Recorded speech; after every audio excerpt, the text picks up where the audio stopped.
Guys, it's Graham and welcome to my show. Pause, wrong channel. I'm just kidding, guys.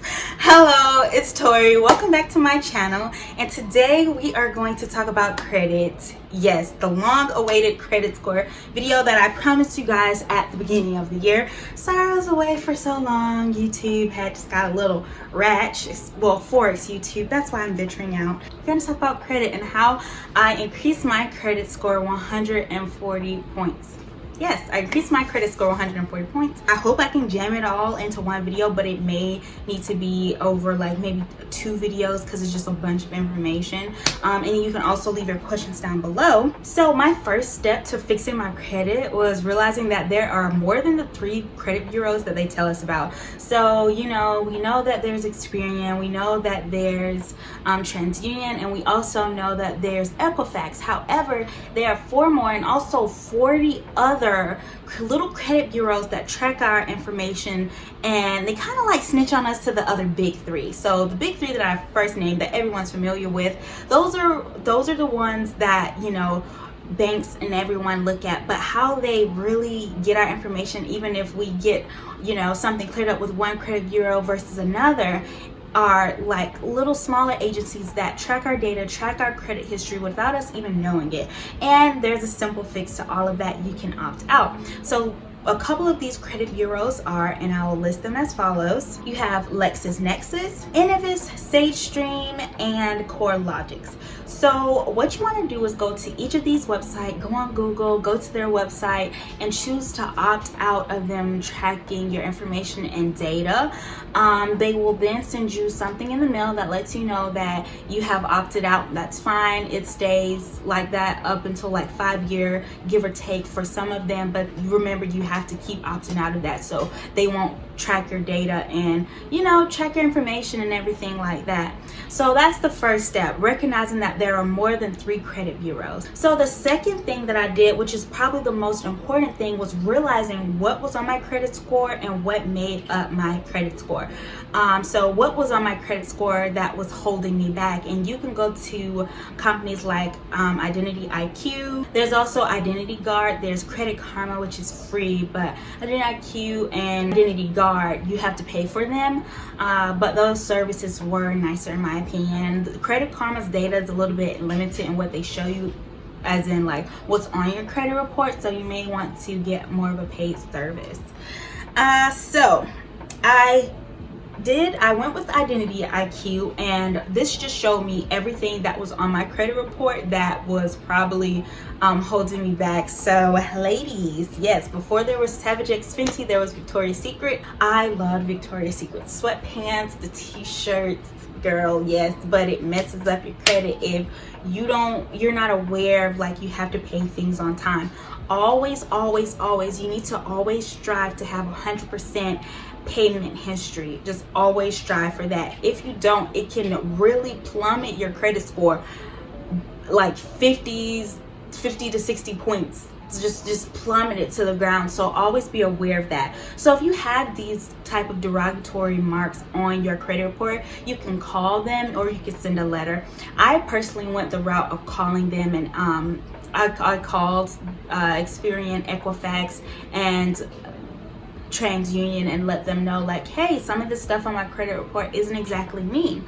Or you can also call, like, let's say if you had like an Amazon card or something like that and you didn't pay your Prime membership on time or something like that, you can, or your Amazon credit card on time, you can call them and ask them, do they have credit forgiveness programs where they would take the derogatory mark off of your credit if they have some type of program like that. And 9 times out of 10 they do. So just call around and see what works best for you. Or you can also work something out with 3 of the credit bureaus and ask them to remove it off of your credit.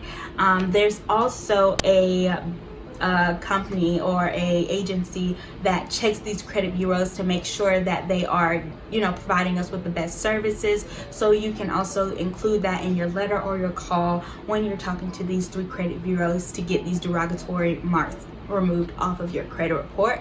Another thing that you also want to pay attention to is the increase on your credit report. So 9 times out of 10, sometimes when you're applying for certain credit cards, it'll come back as a soft inquiry, and this is also dinging you, or sometimes a hard inquiry. You need to really watch this, because even though they say they won't, like usually when you're applying for these things, they say, oh, we don't pull your credit score.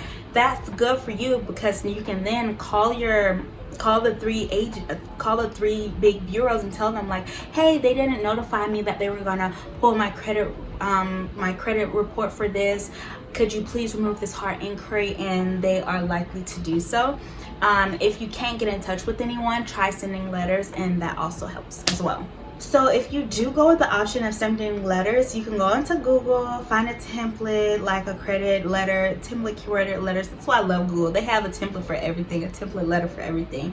And you can send it to each of the credit bureaus, explaining to them, like, hey, this isn't me, or hey, could you please remove this off of my credit report, or just explaining to them your situation, and possibly like talking to someone, working with a professional to help you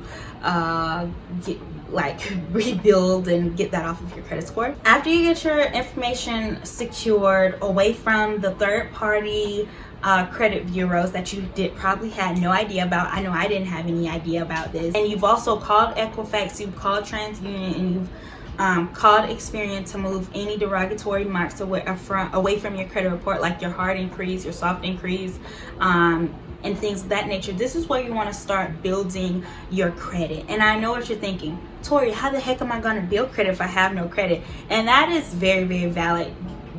Literally, guys, when my credit score was super low, I didn't have any options to get a credit card to build my credit or anything like that. And what you have to do is, like, you have to also diversify your credit score as well. So instead of just having one type of credit, try to have multiple. So there's this loan company, or I wouldn't call them a loan company, but it's kind of like you can give yourself a personal loan, and this company is called Self Inc. You can put that on your credit report, and by the time you finish paying the money off, you will get the money back. But it's essentially you paying them, or you dedicating, like, let's say $500 to them, or however much money to them over a span of set amount of years. Once you do that, at the end of when you're finished paying that monthly payment to them at the end of the year, or the end of 2 years, however long you set it for, they return the money to you and you're good to go. So that's also a positive thing that will show up on your credit report and help you with your payment history to get it up. What you can also do, like if you're younger and you haven't moved out, you can also use Rent Reporters or some other company that allows you to put renter history on your credit report. And let's say you haven't moved out yet, you can ask your aunt, your cousin, me, I'm just kidding, not me, but you can ask someone to, say, hey, I'm their landlord, and you can get that type of credit on your credit report. You see what I'm saying? Like, you can diversify your credit, because that's also very important. So now we're going to talk about credit cards, and this is my favorite part, because I didn't have any credit card options before, and I was kind of nervous to get a credit card because, I didn't really know about credit, and I had just signed up for a digital Amazon credit card, and I had a Victoria's Secret credit card, and I just didn't know what I was doing at first. But now, this credit card I have now is the Apple credit card. So this is going to be a good little hack that I give you guys, and it really works, especially if you have like extra money laying around. So I purchased this huge iPad, right? And I was very aware of the installments, I was very aware of my usage. So I got it under the installment plan so I can get the credit card. However, I was very aware of my usage. Now, this costs, with the Apple Pencil, 70% of the credit card limit that you get from Apple, and they partner with Goldman Sachs. So I want you guys to understand, like, when you get a credit card, you want your usage to be low, and I mean as low as possible. forget you have the credit card, but use it enough at least until where like they just don't deactivate the credit card because you've never used it. But let's say if you have a credit card of $1,000, like it gives you $1,000 limit, you want to take the last zero off and only spend $100 off of it, or just 10% of any purchase, like that. Let that be your max. You want to have your credit card usage extremely low.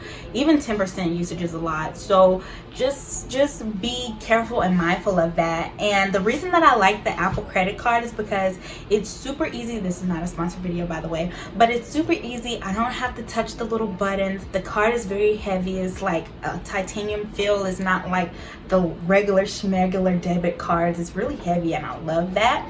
And you can just stick it into the pen pad thing with the chip, pull it out. You don't have to touch anything. You can also go to your wallet and your phone and pay your credit card bill that way. It's very simple and easy. It gives you reminders, updates when you should be paying your credit card off, and it also lets you kind of like track your spending in a way, your utilization of the credit card and things of that nature. That's why I really love it so much, and it's just really helped my credit score. It boosted, it was like it gave me my last 30-point boost. So yeah, I can't rave enough about it. Like, I'm very thankful that Apple made something like that. But this is an option if you have extra money laying around.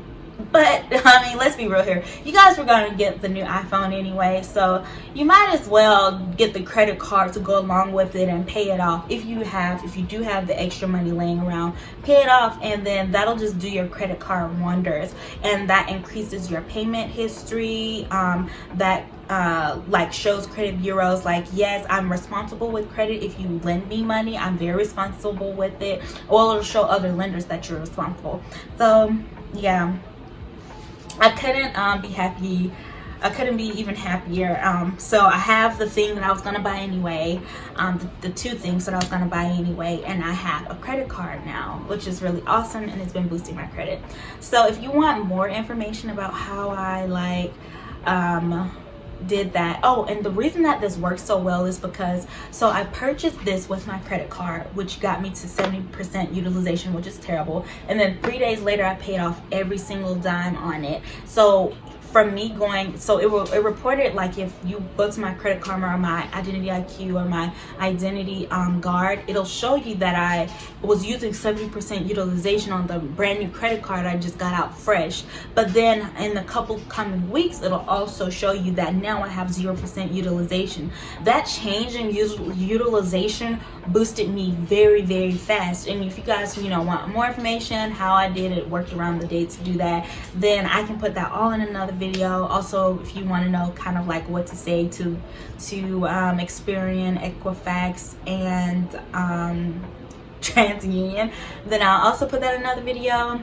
And if you wanted to like just know more about the other 4 credit bureaus that's tracking your information that you probably had no idea about, I can also film about that too. But yeah, you guys, I had just really been away from YouTube because I don't know, I just felt really niched down, and I wanted to kind of, I made a joke about Graham Stephan earlier, but I loved how he's branched out and made his channel. He's under the broad umbrella of finance and not just one topic. So I want to branch out and under the more broad umbrella of finance, and I feel like that niche of YouTube is much more professional. Nobody really fights over there, argues, or everybody's more so thinking about net worth to net worth, you know what I'm saying? And I like that field. It's much more professional. Yeah, it's just much more professional. So I will be branching out, and it's also more video ideas. So I know normal creators won't say this, but yeah, guys, if you have any video ideas, please comment below, because y'all are getting mad at me for not filming, and I'm like, what else am I gonna film for you? Like, I've told you everything. A lot of you have said thank you, and I'm like, well, thank you guys for doing the work and putting the work behind it yourself.